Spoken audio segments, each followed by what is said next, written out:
I am so glad you are here. I am Liz, and it is Divine Saturday. We've been talking about Geomancy, that fantastic divination system where you generate 4 sets of random numbers, determine if they're even or odd, and create your 4-layered figure. This one kind of goes with last week's, which was Caput Draconis, which is about having to walk away from something. Whether that's a good thing or a bad thing, up to you. This is its partner, Caput Draconis. And I know, for those of you who live in places where a little Yiddish is snuck in, Caput sounds like endings. It's not. Get that out of your head. Caput Draconis is about beginnings. It's about approaching a new opportunity. And if you're getting ready to start a new project, it's more than likely going to be a really good sign that the world around you is ready for your new project, and you're more likely to have success. If, on the other hand, you're not trying to start a new project, you might find yourself compelled to do so. Whether that's a layoff and you've got to go job hunting, whether that's a relationship ending that you thought was healthy and great, regardless of what it has to do with, it's always about another door opening.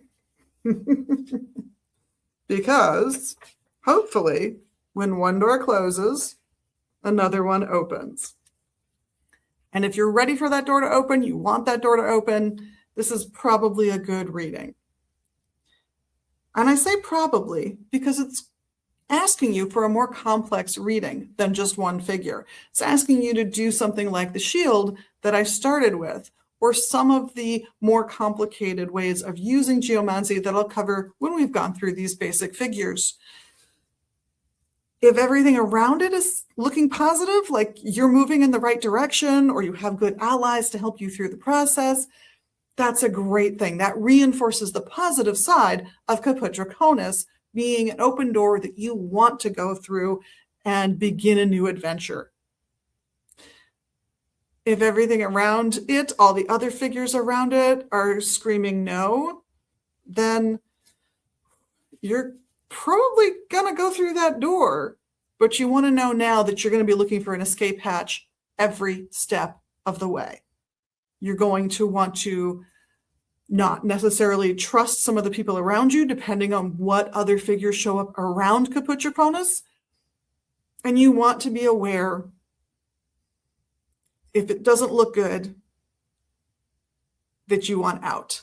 Because if it looks good before the reading, if you're like, okay, this might work, and you get this guy with negative things around him, it's not.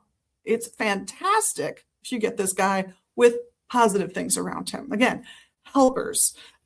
These figures we've actually talked about, like that person who will cheer you on. Some are more effectual, some are less helpful, but they'll all at least cheer you on and want you to succeed and do what they can, however great or small their contribution can be, to adding to your success.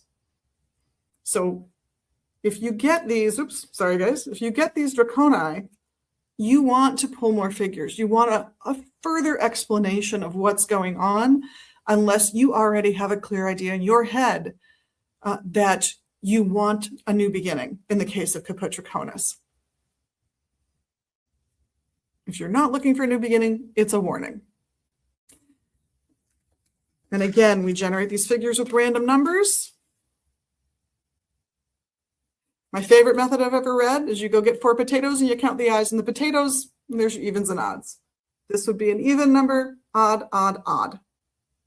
That means it's a propelling figure, just like the last one, just like the Caput Draconis is a propelling figure. The thing is ending in the case of that sign. You really don't have a lot of choice.